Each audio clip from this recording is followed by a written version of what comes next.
Welcome to physics online classes. हम आज अपने मात्रक एवं विमा वाले चैप्टर में पढ़ेंगे त्रुटि, एरर पढ़ेंगे हम। तो देखते हैं आज का टॉपिक त्रुटियां। तो किसे कहते हैं हम त्रुटियां? हम फिजिक्स के अंदर बहुत सारे एक्सपेरिमेंट परफॉर्म करते हैं। जब हम एक्सपेरिमेंट को परफॉर्म करते हैं तो हम कई सारे प्रेक्षण भी लेते हैं, अलग अलग रीडिंग्स लेते हैं।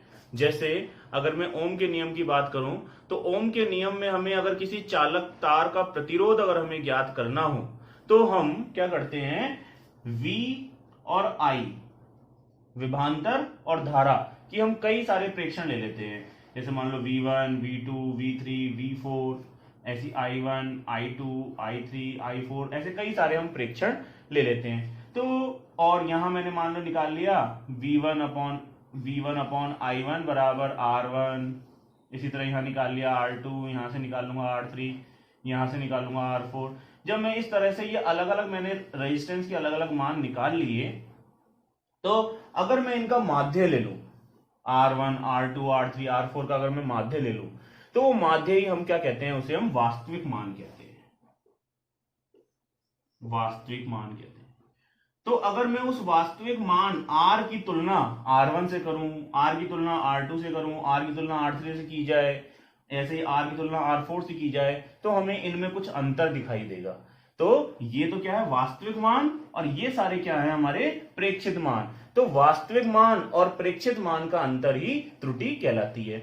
जब भौतिकी में हम अलग अलग प्रयोग करते हैं तो हम कुछ भौतिक राशियों के प्रेक्षण लेते हैं, तो उन प्रेक्षणों का अगर हम माध्य निकाल लें तो माध्य तो वास्तविक मान होता है, और प्रेक्षण और जो हमने वास्तविक मान निकाला है, तो वास्तविक मान और प्रेक्षण के बीच का जो अंतर आता है उसे हम त्रुटि कहते हैं। तो मैं लिख भी देता हूं, किसी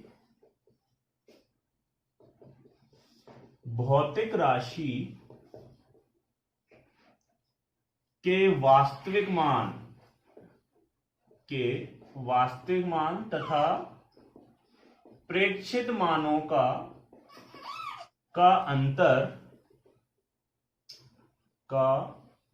अंतर त्रुटि कहलाती है।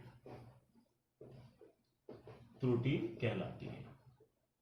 अगर मैं एक और एक्सपेरिमेंट की बात करूं, जैसे मान लो मुझे इस बोर्ड की लंबाई के मापन का प्रयोग करना है। मान लो ये जो बोर्ड है, इसकी लंबाई के मापन का प्रयोग करना है। तो जिस कंपनी निर्माता ने मान लो ये बोर्ड बनाया है, उसका मान लो वास्तविक मान, इसकी लंबाई जो बताई है वो बताई है हमें 2 मीटर बताई है। जैसे ये जो बोर्ड की वास्तविक लंबाई हमें बताई गई है 2 मीटर बताई गई है। अगर मैं इसे मीटर स्केल से अगर मैं नापता हूं, अगर इस बोर्ड की लंबाई को मैं मीटर स्केल से नापता हूं और मैं 4-5 प्रेक्षण ले लूं, तो वो जो प्रेक्षित मान है और ये जो वास्तविक मान है, इनका अंतर क्या कहलाएगा, त्रुटि कहलाएगी। तो बच्चों, आप लोगों को त्रुटि के बारे में पता लग गया होगा। त्रुटि क्या होती है? तो सिंपल, बिल्कुल सिंपल लैंग्वेज में त्रुटि क्या है, वास्तविक मान और प्रेक्षित मान का अंतर ही त्रुटि कहलाती है। अब त्रुटि के अलग अलग गणितीय फॉर्मूले हैं, तो एक एक फॉर्मूले के बारे में हम चर्चा करेंगे, फिर हम त्रुटियों के और अलग प्रकार के प्रकारों के बारे में चर्चा करेंगे। तो हम पहले देखते हैं वास्तविक मान। त्रुटि से संबंधित सारी बातें हम पढ़ रहे हैं। पहले है वास्तविक मान, यानी रियल क्वांटिटी हम किसे कहेंगे, वास्तविक मान हम किसे कहेंगे, पहले हम ये देखेंगे। तो मैंने अभी बताया, मान लो किसी भौतिक राशि के मान का हमें मापन करना है, किसी भौतिक राशि का मान निकालना है, हमें पता नहीं है कितना है। जैसे मान लो कमरे की लंबाई है, हमें नहीं मालूम कितनी है, तो हम जब उसके बार बार उसका जब हम मापन करते हैं मीटर स्केल की सहायता से, जब हम कमरे की लंबाई के जब हम मापन करते हैं बार बार, तो अलग अलग प्रेक्षित मान आते हैं। तो उन प्रेक्षित मानों का औसत ही वास्तविक मान कहलाता है। तो किसी प्रयोग में भौतिक राशि के प्रेक्षित मानों का औसत वास्तविक मान कहलाता है। मान लो किसी भौतिक राशि के प्रेक्षित मान हैं A1, A2, A3, इस तरह से AN तक ये सब प्रेक्षित मान है। तो इनका औसत अगर मैं लूं तो A bar equals to A1 plus A2 plus A3 up to AN upon N होगा, राशियों का योग बटे राशियों की संख्या से। तो ये हमारे पास उस भौतिक राशि का क्या आ गया, वास्तविक मान आ गया। इस तरह से हम उसे वास्तविक मान कहेंगे। इसके बाद अलग अलग त्रुटियां आती हैं। तो त्रुटियां कौन सी है? पहली त्रुटि हम देखते हैं निरपेक्ष त्रुटि। इसे हम एब्सोल्यूट एरर भी कहते हैं। निरपेक्ष त्रुटि देखते हैं क्या होती है निरपेक्ष त्रुटि। ये हमने वास्तविक मान निकाला और ये हमारे प्रेक्षित मान है। तो प्रत्येक प्रेक्षित मान के लिए वास्तविक मान और उस प्रेक्षित मान का अंतर उस प्रेक्षण के अंदर निरपेक्ष त्रुटि कहलाती है। तो इसे मैं कैसे लिख सकता हूं? वास्तविक मान तथा प्रेक्षित मान, वास्तविक मान तथा प्रेक्षित मान के बीच का अंतर उस प्रेक्षित मान के लिए निरपेक्ष त्रुटि कहलाती है। निरपेक्ष त्रुटि कहलाती है। अब जैसे मान लो मुझे A1 के अंदर त्रुटि निकालनी है, तो क्या हो जाएगी? A1 में निरपेक्ष त्रुटि, तो A1 में निरपेक्ष त्रुटि क्या होगी? A बार माइनस A1, और इसको हम लिखेंगे डेल A1 से लिखेंगे। निरपेक्ष त्रुटि को हम किसे दिखाते हैं? Del A1। ये डेल A1 क्या बताता है? दो राशियों के बीच के अंतर को बताता है। तो A1 में निरपेक्ष त्रुटि क्या हो गई? A बार यानी वास्तविक मान माइनस जो उसका प्रेक्षित मान था, इनके बीच का अंतर। इसी तरह से A2 में निरपेक्ष त्रुटि क्या हो जाएगी? A बार माइनस A2, इसको हम लिखेंगे डेल A2 से। तो ये वास्तविक मान और ये दूसरा प्रेक्षित मान, इन दोनों के बीच का अंतर क्या हो गया? A2 में निरपेक्ष त्रुटि। तो इसलिए जो भी प्रेक्षित मान हो, तो उस प्रेक्षित मान के संदर्भ में हम निरपेक्ष त्रुटि आराम से कैलकुलेट कर सकते हैं। इसी तरह मान लो कोई nवा मान है, an है, तो मैं लिखूंगा A bar minus an equals to del an। ध्यान रखेंगे डेल, ये जो del A, del A2, del A1 बता रहे हैं, ये क्या बता रहा है? दो राशियों के बीच के अंतर को बताता है। डेल जो है, ये डेल्टा जो है, दो राशियों के बीच के अंतर को बताता है। तो इस तरह से आप निरपेक्ष त्रुटि कैलकुलेट कर सकते हैं। इसी तरह बच्चों माध्य निरपेक्ष त्रुटि होती है। तो माध्य दूसरा है हमारा माध्य निरपेक्ष त्रुटि।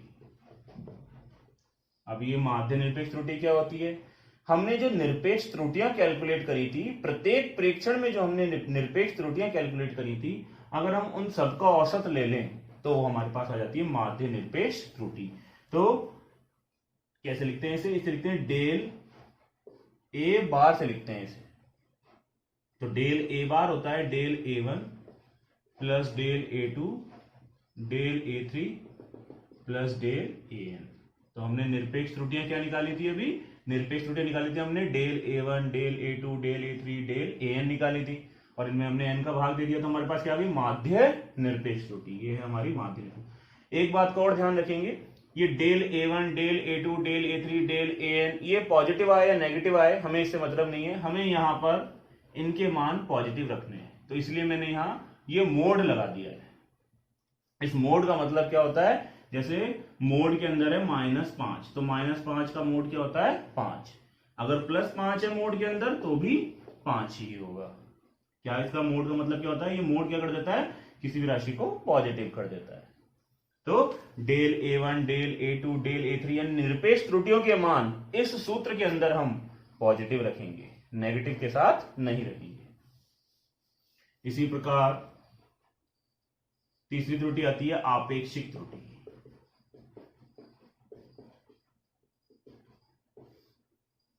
अब देखते हैं आपेक्षिक त्रुटि क्या होती है। वास्तविक मान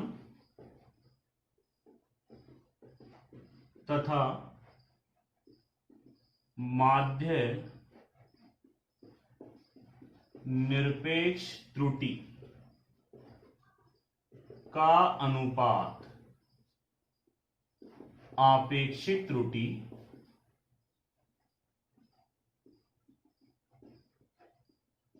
कहलाती है। और आपेक्षिक त्रुटि को हम AR से व्यक्त करते हैं, AR से। तो AR बराबर होगा del A bar upon A bar. यहां मैंने थोड़ा उल्टा लिख दिया, तो ये होगा माध्य निरपेक्ष त्रुटि, माध्य निरपेक्ष त्रुटि तथा वास्तविक मान का अनुपात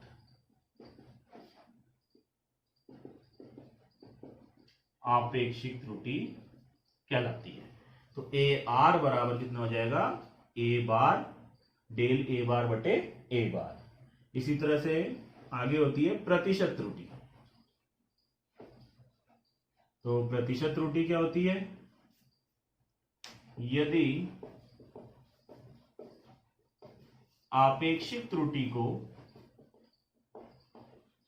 100 से गुणा कर दे तो प्रतिशत त्रुटि प्राप्त होती है। तो प्रतिशत त्रुटि क्या हो जाएगी, परसेंटेज एरर क्या हो जाएगी, ये हो जाएगी मेरे पास AR गुणा 100। AR क्या है, आपेक्षिक त्रुटि है, तो प्रतिशत त्रुटि बराबर क्या हो जाएगी, AR गुणा 100।